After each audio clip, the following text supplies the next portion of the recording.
what we want to do when we're selecting our record set is we want to go to record format, and rather than going to the FX, we're going to go to the FH, and the FH is something that is readable.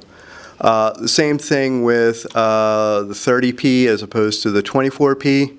FH will be read. FX, which is the proprietary legacy, will not be read.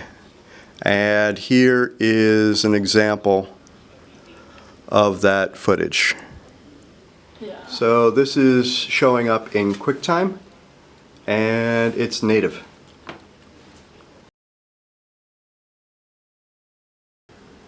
We go to frame rate, click on that. Oh. It's all good.